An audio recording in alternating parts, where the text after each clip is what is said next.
good clean break in between where we got with the repeal of the Stamp Act and the Declaratory Act in 1766 and the introduction last time of what we call the Townshend duties.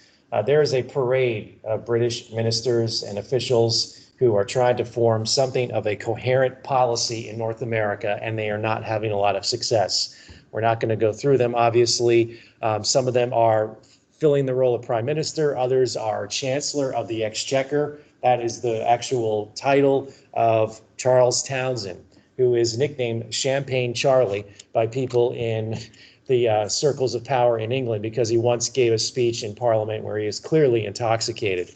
But Townshend has this really difficult task and challenge of going back to the old idea of how do you raise money, revenue in the American colonies. And there seems to be, from the get-go, some confusion in how the colonists should react. Now, you have to understand they're coming off what they think is a net victory with the protests over the Stamp Act. This idea that, okay, they had gotten the repeal and made it happen. They had considered in communities and some colonies the possibility of a non-importation or boycott, but not all of them had followed through with it. So now what? And literally there's kind of like a year lag between the announcement of the Townshend duties and any kind of coherent policy from the different American colonies. You have to understand that there is no revolutionary movement in the colonies in 1767. There's a determination to resist. And I'd like to say it's more than that, or there's a more definitive conclusion about what we're considering is happening in North America in 1767, but we just don't know it yet. And it depends on where you are. And there's also continued division within the colonies, as you're going to understand. You're going to watch a couple of podcasts, listen to them as well. One of them deals with the regulator movements in the Carolinas. This is a challenge to English authority that has nothing to do with a challenge that means it's going to be the onset of a revolutionary movement. It's what's happening within the colonies, I should say. In North Carolina, it's kind of an east versus west, where power is centered within the colony itself. So they are not even considering the larger constitutional issue that's happening between the American colonies and Great Britain. There's multiple office holders in the eastern areas of North Carolina, and much to the resentment of people in the West. In South Carolina, upstate, northwestern South Carolina, not far from where Clemson University is now, there is a lack of authority. There's lawlessness in this area, and those folks demand that there be some kind of order brought to what we now consider to be the back country. So they're independent of each other, and it's also independent of what's happening around the time of the Townshend duties. There continues to be squabbles within colonies. Pennsylvania, over the Penn family continuing to call most of the shots there. New York's, you have a difference between the merchants in Manhattan and those landowners who live along the Hudson River. We saw the court versus country party in Massachusetts. So this is happening while we're talking about the Stamp Act, the Declaratory Act, what will have to be put in its place, which are, we know, the Townshend duties. So again, not a revolutionary movement in the colonies yet, but a determination to resist is probably the most accurate statement that I can give you. It is stronger, is this resistance, in the urban areas and among professionals, merchants, craftsmen, some of the great planters. But you're going to need more of the population to get involved if you're going to make things like boycotts or non-importation actually work. How will these issues affect folks that live in the margins out west? Will they react with, oh, our government in the colonies corrupt, the English are corrupt, everybody's corrupt? Can you energize them to be a part of some kind of unified front that you present to England, which is all going to be about non-consumption of English goods? Early, it seems Boston might take the lead in the reaction against the Townshend duties. Now, just as a refresh on this, what we're talking about, the Townshend duties in 1767, passed by Parliament, the idea that they would raise revenue within the colonies on items like lead, paper, tea, glass, paint. The Townshend duties of 1767. Now, England's going back to the idea that This is trade. We regulate trade. And then they made a big mistake by saying, yes, the money that we raised revenue-wise, the taxes on these goods will be collected right at the customs by customs officials in the respective colony. And that money will be used to pay the different salaries of royal governors and judges within each colony. That had typically been done by each individual colonial assembly. So this is where England could have left well enough alone, maybe heard some grousing about the economic effects, the constitutional issues over the Townshend duties, but instead they are now reaching in and manipulating a time-honored tradition. And if the English don't get their way, they already know, the colonists, how they will react. They have shut down the legislature of New York over the Quartering Act. They have told the colony of New York, any legislation that you pass after a certain day is null and void, because you can't come up with the money to pay for the necessity soldiers need in New York itself. So put that all together. And now you have the issue by which the colonists may form some strong protests. So what begins, as far as a unified, we might say, well-publicized and well-distributed opinion about the Townshend duties, comes from an unlikely source. It's a 35-year-old lawyer, a London-trained lawyer. His name is John Dickinson. And he writes one of the most, if not the most, famous response to the Townshend duties, and they are called the Letters from a Farmer in Pennsylvania. Letters from a farmer, not letters from a lawyer, because if those get published, and what they would do is get published in small increments in newspapers. If it was called Letters from a Pennsylvania Lawyer, people would say, nah, no thanks. Lawyers, again, they made lawyer jokes back then, we make them today. Lawyers were needed when they were needed. Otherwise, look, the law is not something that floats everybody's boat when it comes to things you want to read for fun. So Letters from a Pennsylvania Farmer. All right, that's going to get more folks' attention.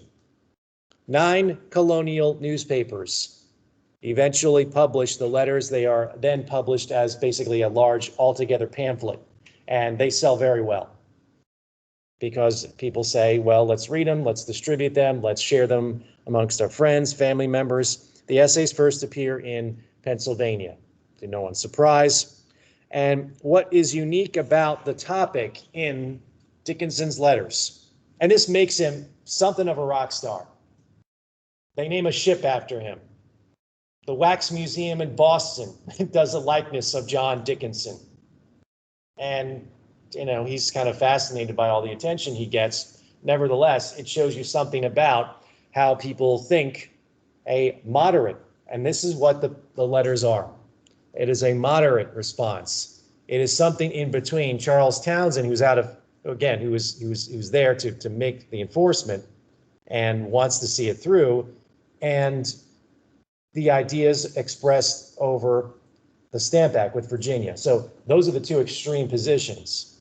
You know, even the former Prime Minister Grenville says, while I was in power, if I had stayed in power, I would have made sure that the Stamp Act could have been enforced, but he fell from power because there was there was kind of a resistance to it within England. Okay, so that's one side of it. The other is the Virginia side that Patrick Henry introduced, that only Virginians can tax Virginians. Somewhere in the middle here, we get Dickinson's argument, and that's why we have to evaluate it and look at it in some detail. It is Dickinson who argues petitions should continue to be sent from the different legislatures and the different assemblies in the colonies to Parliament and ask for the repeal of the Townshend duties. Not violence, petitions. Remember the reaction in England over the Stamp Act. They were in a surly mood when Parliament met again. This is outright disobedience by a bunch of ungrateful children. So what do you do instead this time? The letters espouse or argue for economy, frugality, hard work, home manufacturing, and less consumption of British products. Frugality. Sure. The argument that he makes is about economy, frugality. Again, purchasing less British goods. Home manufacturing. We mentioned this a little bit with the Stamp Act. Homespun, make your own products. American textiles maybe could be a side effect of this, possibly. It's not something people would generally want to wear because it means itchy, scratchy clothing that isn't as nice as the English or European versions, but nevertheless, it is a badge of honor. It's where you show your political stance if you are to wear homespun. The message is inescapable, and it is Dickinson who says in one of the installments of the letters, "Let us behave like dutiful children." Parliament possesses the right to regulate commerce, not to pass duties or taxes. This is a revenue measure, the Townshend Acts, he's arguing.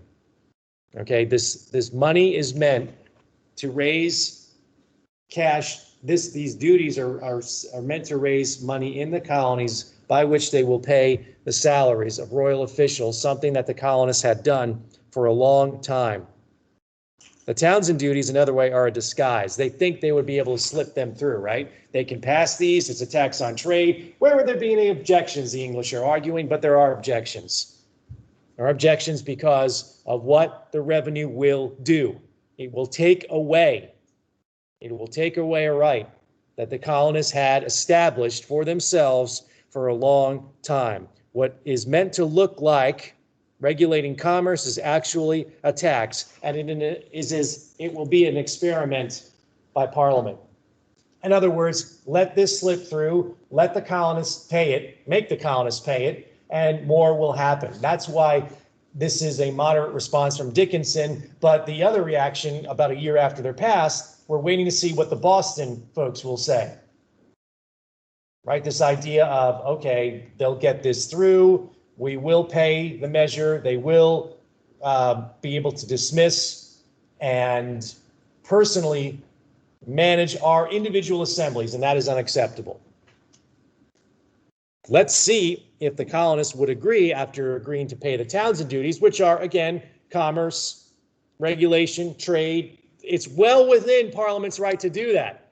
But once the colonists do pay these taxes, it's clear Parliament would pass more measures on similar goods with similar goals. That's why some say the Townshend duties have to be resisted. So the colonists read the letters and did nothing, really, except agree with the principles. Dickinson did not call for violence. He did not call for mob action. You also have to consider that at this time, 1767, there is something of a feeling of exhaustion from what had taken place over the Stamp Act riots, the Declaratory Act, the uncertainty of what Parliament would do next. Parliament repeals the Stamp Act. Yay, we showed them. In all cases whatsoever, we can regulate and raise external taxes for revenue and internal taxes.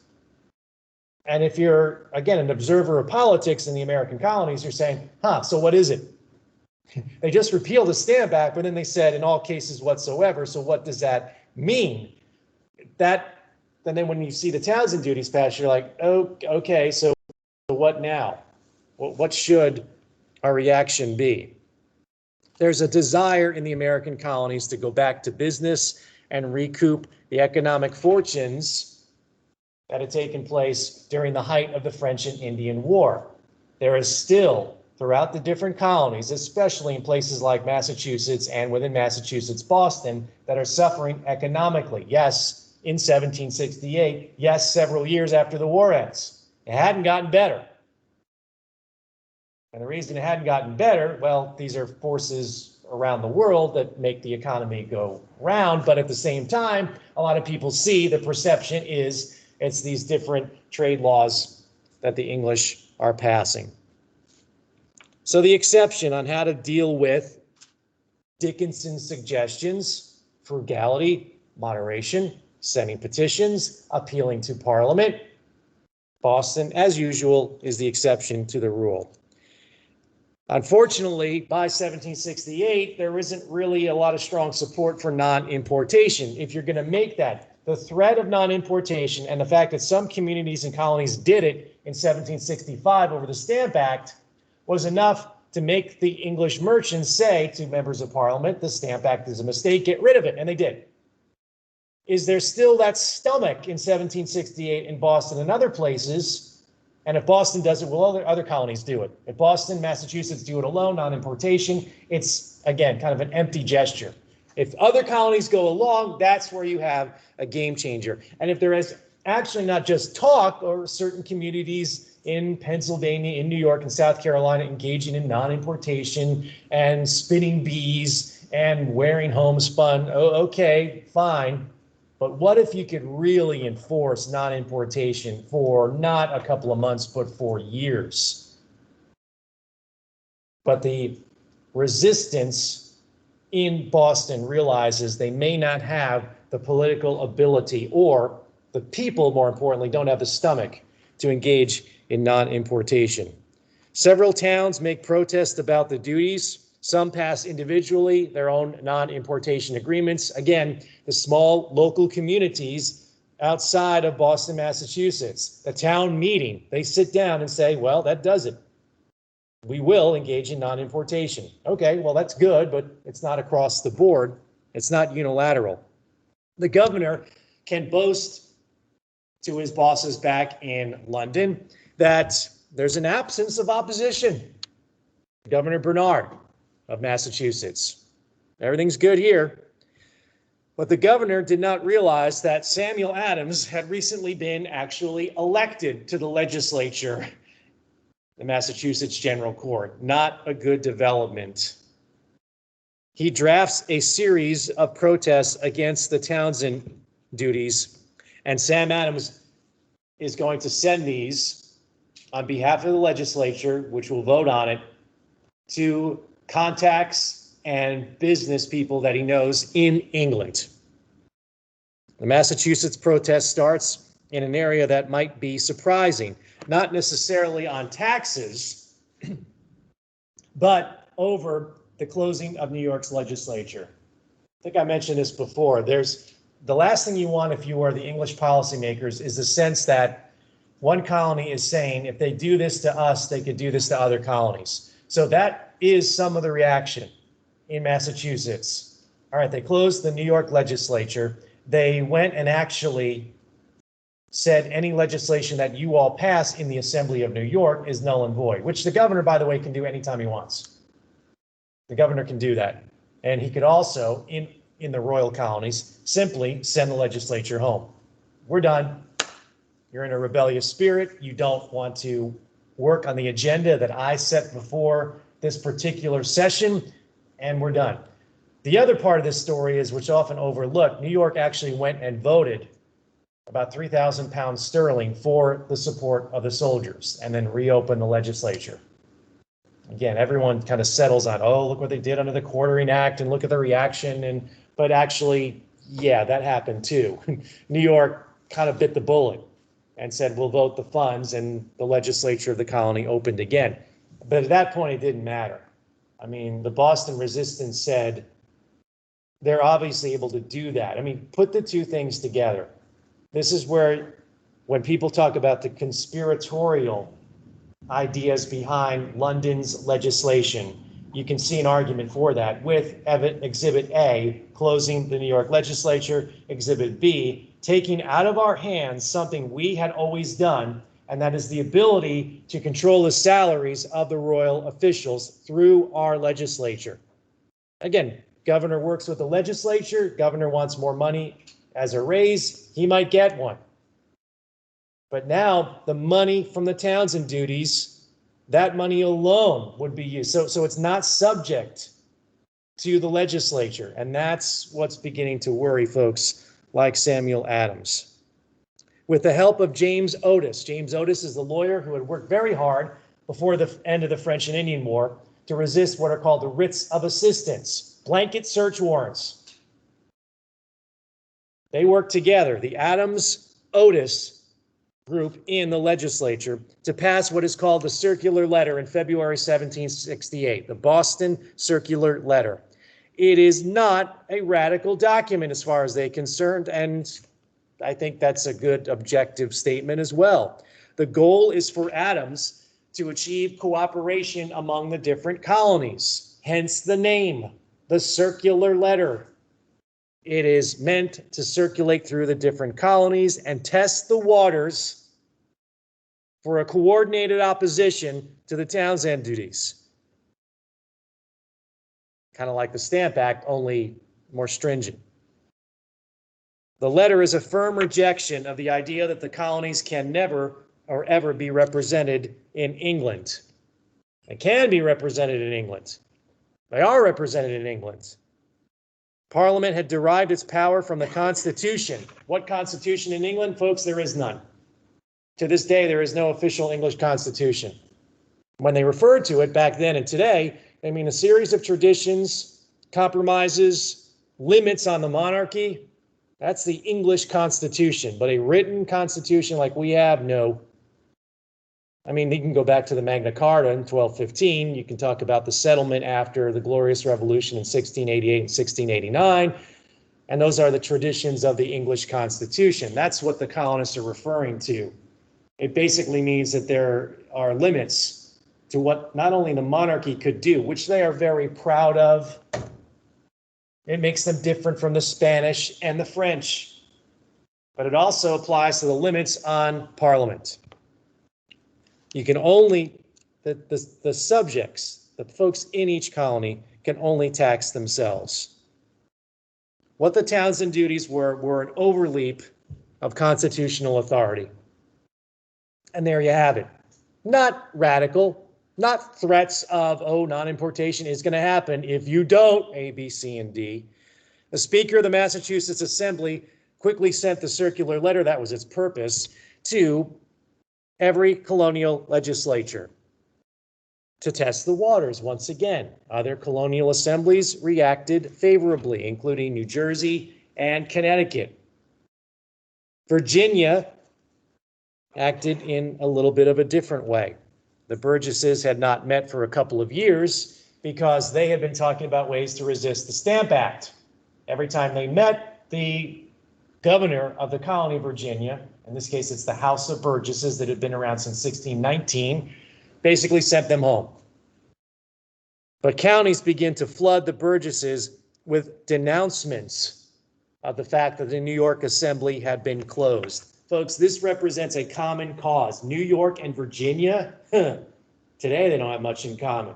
Back then, nothing. Different backgrounds, different histories made up by different individuals. When New York, of course, was the Dutch colony of New Netherland.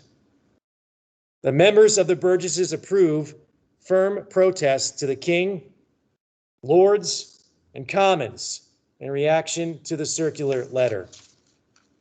And a previous backbencher in the Virginia House of Burgesses, George Washington, leads the boycott.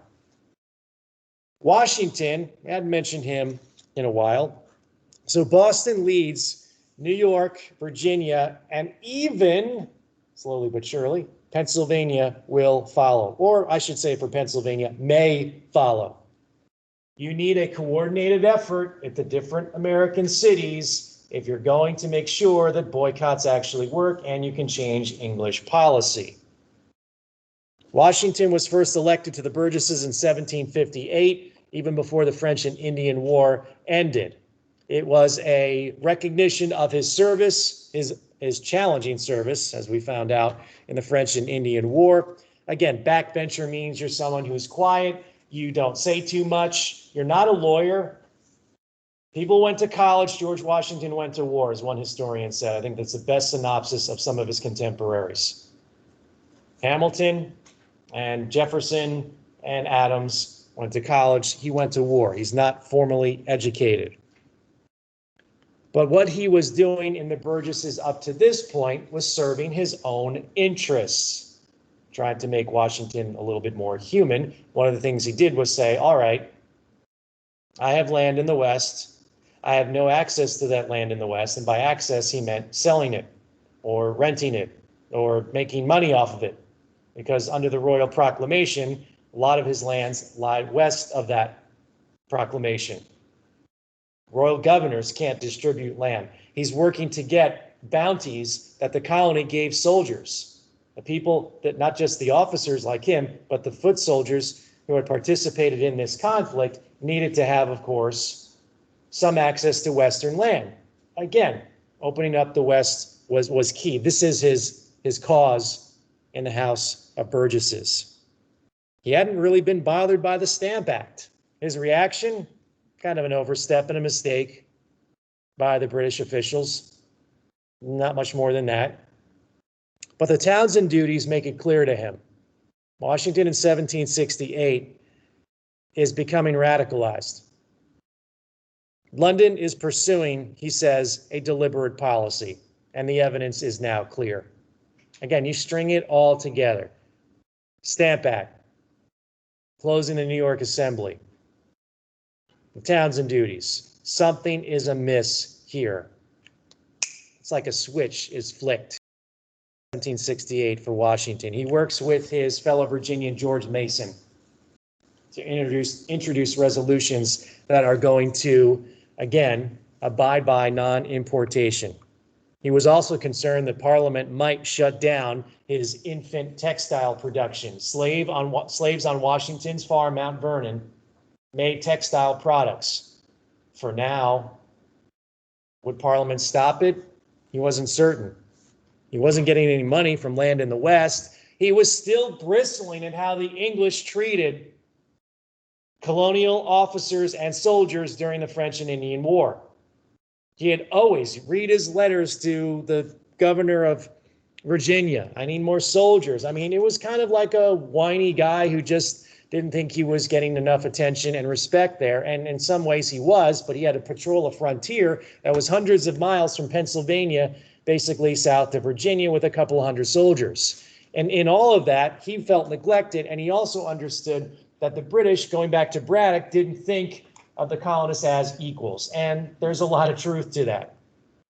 So build that all together, and you can see Washington's case. It's not a revolutionary, but he's certainly getting more and more incensed by Parliament's policies in your own way, for your own reasons. If you're not a soldier, maybe you're not as antagonized by the way you were treated during the conflict, but you might be someone who sits in the colonial legislature during the conflict and say, yeah, I mean, the way these generals just waltzed in here and said, you know, this, and this, raise the money. And we all said, well, no, it's not the way it works. So for whatever your personal reasons are, the English are beginning to antagonize prominent individuals. So Washington urges the boycott. It would help him. His infant textile industry, if it's allowed to continue to survive, he can sell to fellow Virginia planters and small farmers. He's already opened a grist mill so that folks who don't grow tobacco, because not everyone in Virginia grows tobacco, I mean, you gotta grow food, can take and grind their grain into wheat. He has peach orchards on the property, to which he ferments and turns into brandy to this day to raise money to keep Mount Vernon open, because it's expensive to try to maintain an 18th century house. They sell it on their website. They sell it, and they make whiskey too, and it's very expensive. And you can buy it in the gift shop, but it's apparently a reflection of Washington's original recipe to some of these things. And what's that? I have no idea. I used to be on the email list for Mount Vernon, and oh, here's our new version of 2017, and I'd be like, wow, this looks great. Well, how much? Nah, can't do it. That's a pass for Dr. McDonald. But yeah, I mean, it goes back to the idea that Washington wants to be and is attempting to be self-sufficient, as all of these large planters are trying to be, and that's how you do it. I mean, you diversify by not relying only on one crop, and you read the latest, which Washington had all through his library, planting and agricultural kind of authorities, journals and such, things that are printed in England and the American colonies. He also thought that if you engage in a boycott, you would be able to curtail spending and indebtedness, which he sometimes fell victim to. You know, the idea that on credit for the tobacco that you manufactured and sent back to England, you would buy items. I mean, he filled Mount Vernon with, now that it's his, clear, free and clear. After his half-brother died, the house went to him. So you want to put the finer things in life there, but oftentimes some of his fellow planters in Virginia were in this perpetual cycle of debt. Washington's trying to prevent that from happening. And that's why it's diversifying into other crops, not just tobacco. So when the legislature, the Burgesses of Virginia, decide that they are going to agree with non-importation, May 1769, the governor dissolves the Burgesses. Go home, we're done, session over. To which the Burgesses say, okay, we'll meet in a private home in Williamsburg, the capital of Virginia, and see about how the enforcement will be done for non-importation agreements. So that's how it works. That's how it goes into other colonies.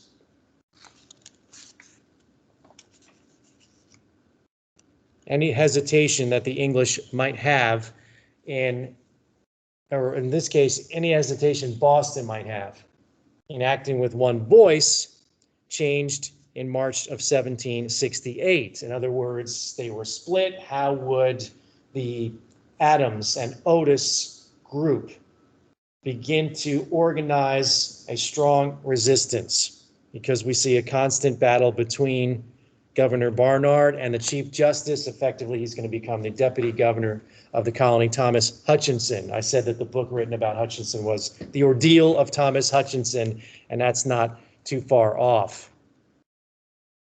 They are against Barnard and Hutchinson, lined up in forces against Otis and Samuel Adams and other members of what are now more and more being called the Popular Party in Boston. Barnard thinks he has found a way to establish the Crown's authority in the colony, and that is smuggling.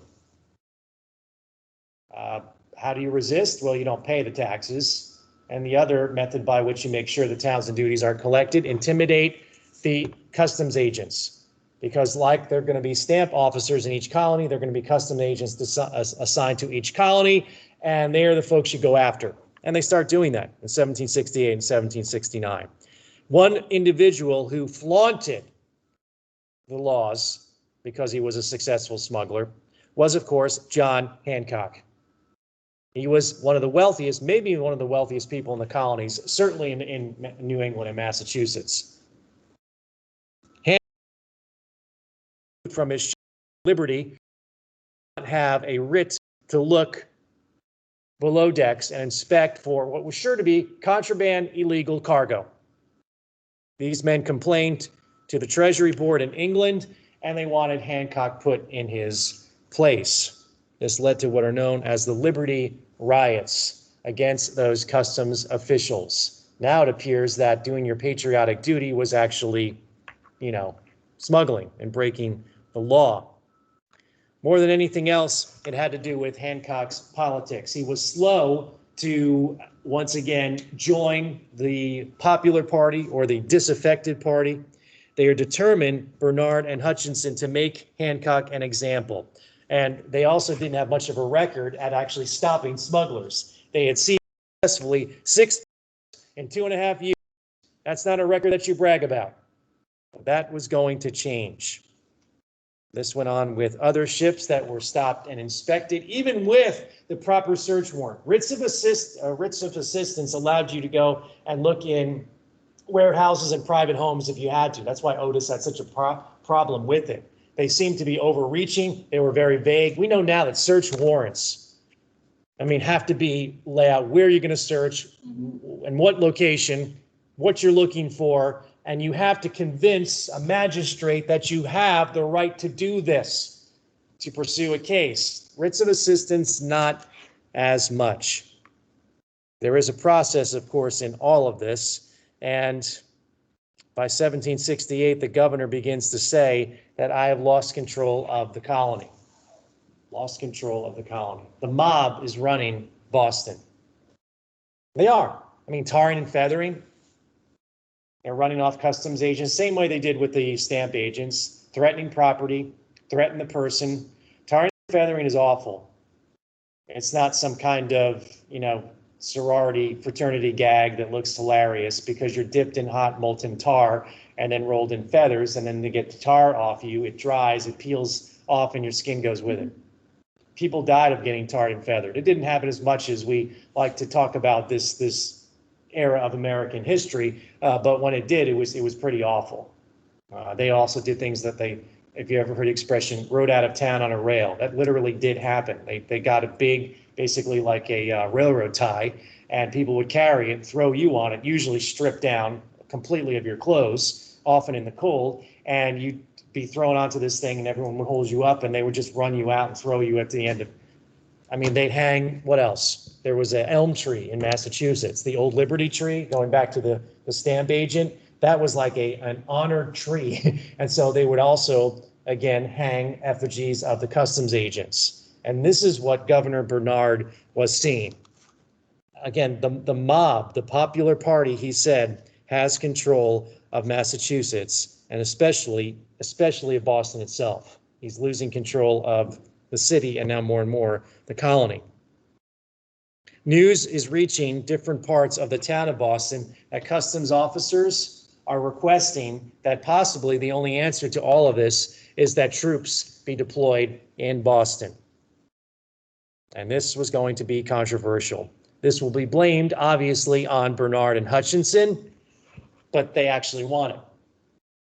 Remember, Hutchinson was the person who wanted the Stamp Act in the American colonies. Not true, but it didn't matter. Enough people believe it now.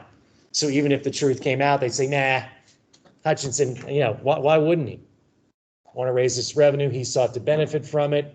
Members of his family, Andrew Oliver was going to be the stamp tax collector in Massachusetts. You get 7% of all the funds you raise in the Stamp Act. So how do you deal with this? Soldiers are an extreme step. There are soldiers in North America, but they're going to target these particularly to be sent into Boston. There's a process, of course. You have to get the governor's council to approve this drastic measure. Instructions begin to arrive from London for Governor Bernard. Here's what you do, Governor. Get them to rescind the circular letter. Get the popular party and enough of a majority in the Boston General Court to repeal it. They went to go vote for it. To no one's surprise, there was no strength, there was no support of rescinding the circular letter. In fact, the Assembly did the opposite. They doubled down and said, not only will we not repeal it, we're going to insist that the circular letter is, and they use these words, virtuous, laudable, and innocent. What did it do, they're asking? It just questioned Parliament's authority to tax. And so the governor decided that he was going to dissolve the legislature, which essentially had been in the orders from London. I mean, they're already telling him what he knew. If the Massachusetts legislature, on London's instructions, does not repeal or rescind the circular letter, Bernard has the ability to shut down the legislature. And to no one's surprise, he, of course, does it. This gave Adams and Onus and company more and more ammunition. The governor was thwarting the will of the people. Hey, newsflash, everybody. Any governor who has the ability, whether it be Virginia, New York, or Massachusetts, can shut down the legislature. And they groused about it in the past, but this time it was very, very objectionable. John Adams reacted to what was happening. Again, John Adams, the man of slightly cooler thoughts than his cousin Samuel. He wrote, I am no friend to riots, tumult, and unlawful assemblies. I take upon me to say any more than His Excellency is, but when the people are oppressed, when their rights are infringed, when their property is invaded, when taskmasters are sent over them, when unconstitutional acts are executed by a naval force before their eyes, and they are daily threatened with military troops, when their legislature is dissolved, and what government is left is secret as a divan, when placemen and their underlings swarm about them. and pensioners begin to make an insolent appearance, in which circumstances the people will be discontented and they are not to be blamed.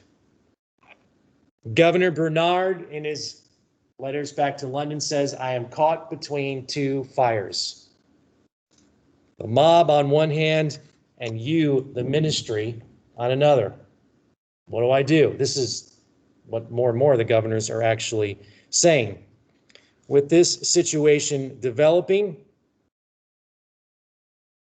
the ministry responds and deploys soldiers from Halifax, Nova Scotia to Boston. They begin to arrive in October of 1768. Bernard says this is inevitable. I am, in fact, up against what he called a trained mob.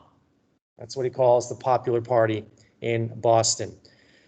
All told, first 1,200 soldiers arrive, and then about 800 more, making their numbers about 2,000 who make their way to Boston. They're not going to be dispersed just to all the colonies outside of Massachusetts. And this is where Sam Adams begins to link the city of Boston to the countryside. It's Sam Adams who says, I can rally 30,000 available Boston residents and in the countryside as soldiers, he says, with knapsacks and bayonets ready to resist the invasion by the British soldiers. This was actually considered. Should we prevent the soldiers from disembarking? And then they said, maybe that's not a good idea. Instead, they let the soldiers arrive. Probably would have caused more problems than they wouldn't have. Absolutely. And the British did this with all the fanfare required. I mean, the troops arrived on ships. Many of them were Catholic, the soldiers, because the English thought it made sense to have, and some of the soldiers before stationed in Halifax off the coast of Canada had been in Ireland. Ireland was a hotbed of resistance to England. It was Catholic in a Protestant England. And so they often sent soldiers, recruited Irish soldiers to be in the British Army of the same faith. They thought that might ease tensions there. But folks, when you move Catholic soldiers into a Protestant, in this case, Puritan Massachusetts, you are creating a bad situation. Let's keep in mind what the Puritans, again, this is a overwhelming Congregationalist, Puritans, same one and the same, refer to the Pope. They call him the whore of Babylon. That is prominently said of the Pope in the Vatican by those who, again, remember their history. They leave England because England is not Protestant enough. It looks awful Catholic. And so they leave in the 1600s to practice their own faith. And now here they are. And now that same England, who had been toying with the idea of sending archbishops to the colonies. They didn't do it. They knew it would be a big mistake. But every few years you get this scare that the people in Massachusetts gin up to incite fear. And here they are, the soldiers are right there. So they arrive, October 1768. And immediately the troops become the focus of anger in the city of Boston and other colonial cities. Even without Boston taking the lead and having this kind of consensus and agreement, individuals begin to do it alone.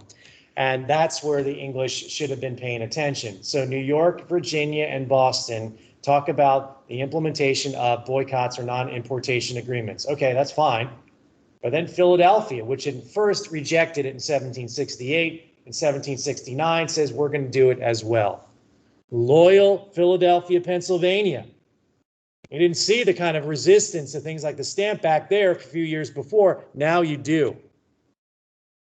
It had been quiet previously to 1768. They're concerned about other issues, as I mentioned. Who controls the colony, the Penn family or those who are allied with the party and Benjamin Franklin back in England? Internal disputes, not so much the issue on both sides of the Atlantic, but now this is beginning to wake up the population in Philadelphia. Pennsylvania agrees to stop importing goods beginning in 1769, and other colonies follow. We saw what Virginia did, a boycott, non-importation. Washington, as I said, leads the ban in Virginia after reading what Philadelphia had done. Virginia also, as a colony, begins to stop slaughtering lamb for food because they have to build the stocks for homespun, making their own clothing. These were collective acts, but they were also done by individuals at local levels, which absolutely has to be the case. Cities, as I said, have an advantage. You want to get a lot of people together very quickly, you do it in the city. There's money there, and of course, some of the trade laws are going to affect the cities more than necessarily the countryside.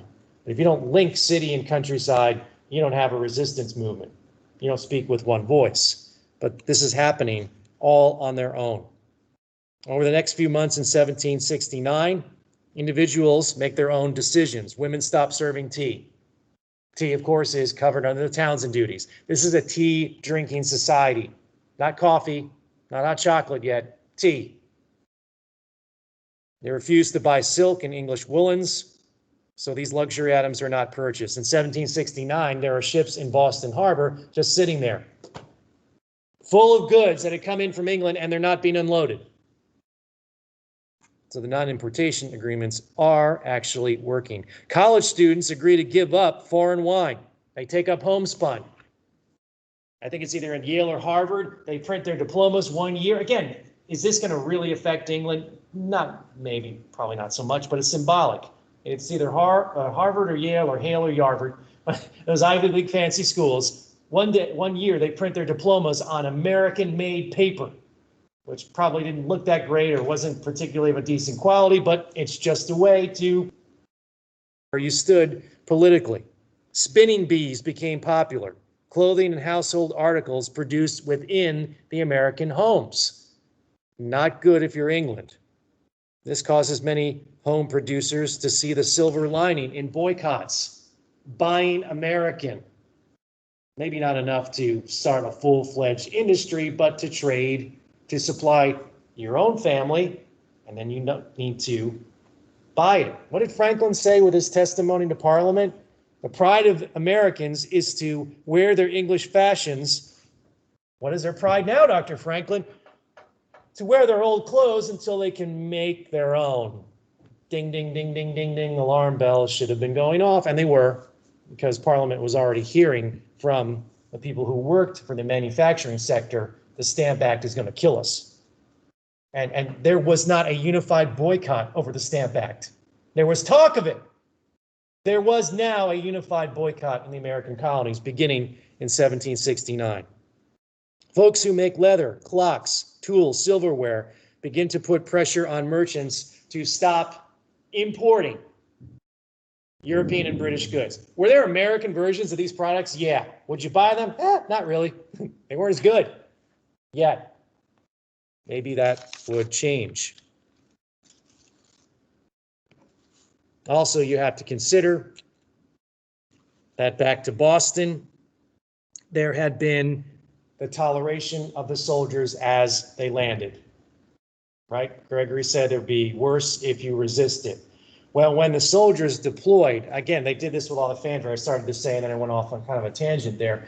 But the ships came in, and I told you the makeup of the soldiers. But also, as they arrived in the docks in Boston, the captains of these ships that are carrying the soldiers wheeled their cannon out. Like, really? What, are they invading a foreign hostile shore? Seemed like it. Fireworks by Crown officials were lit within the city. Finally, the troops are here. I mean, this is fireworks, not like getting anyone's attention that the soldiers are here, like as if to say, hooray, our saviors who have arrived so we can retake the city. Crown officials, people chased off, people threatened by tarring and feathering, seeing the effigy of the customs agent. All of a sudden, they're saying, whew, it's about damn time. One band on one of the ships plays in a contemptuous manner the popular tune Yankee Doodle. And it wasn't, oh, Yankee Doodle, that's great, it's patriotic. No, it was Yankee Doodle is a reference to the provincial colonials. Like, nah, here we come. What are you going to do now? Problem in 1769 in the American colonies is that armies equal tyranny. Why do you need soldiers in a time of peace? I mean, the French are gone. There's no war. There's no impending war, but it certainly seems like it. Soldiers will be used, what, to collect taxes at the point of a bayonet? Well, some royal officials in the colony said, yes, that would be great if they could be used that way. Having troops in your city could become and present a host of problems. General Gage, who was the commander of the soldiers, didn't really think there would be problems, but he also understood that Boston desperados were in charge. Soldiers were spit on. They were mocked. There were assaults. And this is beginning in 1769 and going the whole year until March of 1770, when, just to give you a preview, shots get fired.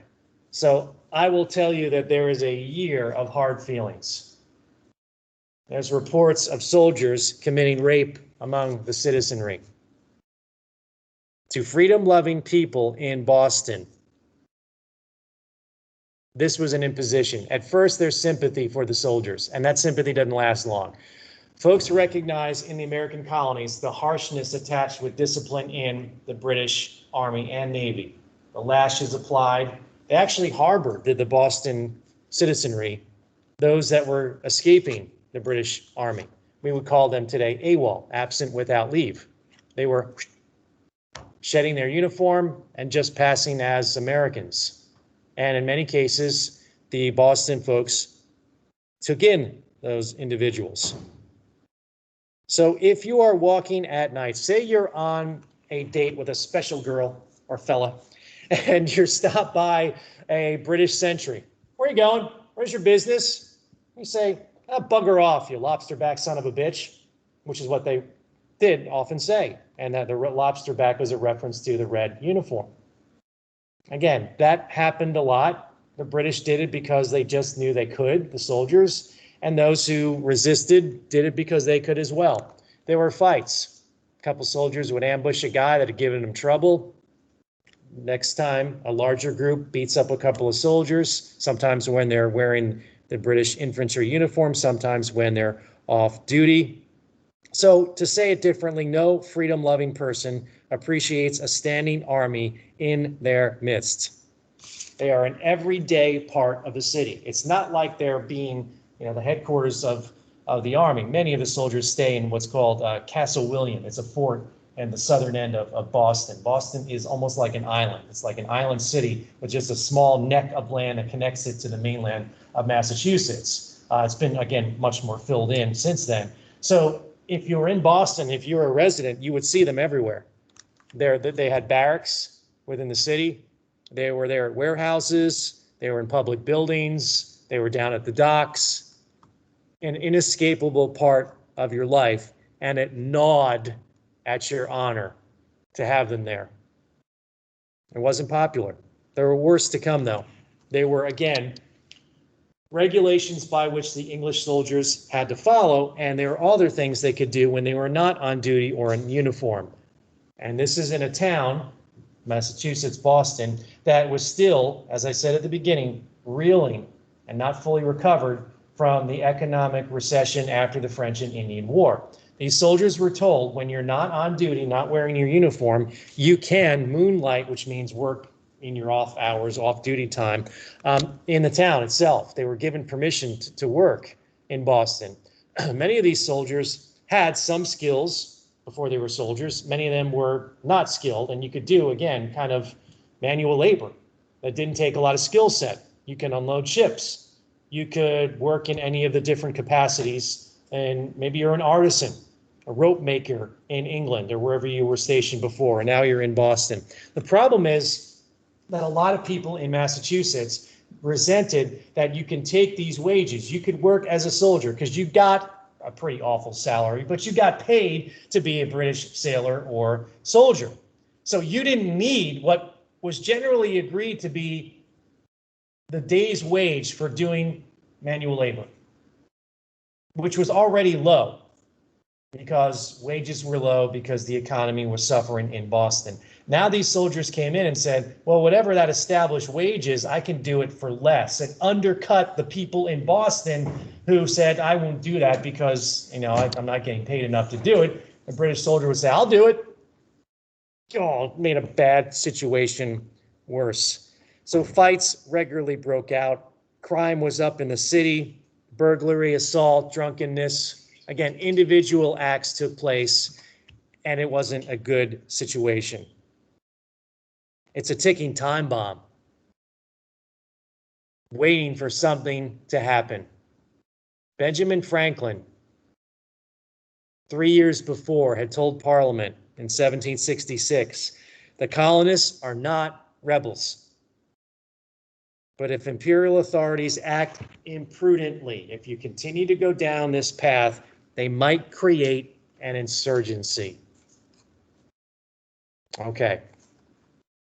That sets the stage for where you're going to pick up on your own when we get to, again, let me go back to, and if I can get Moodle up here one more time.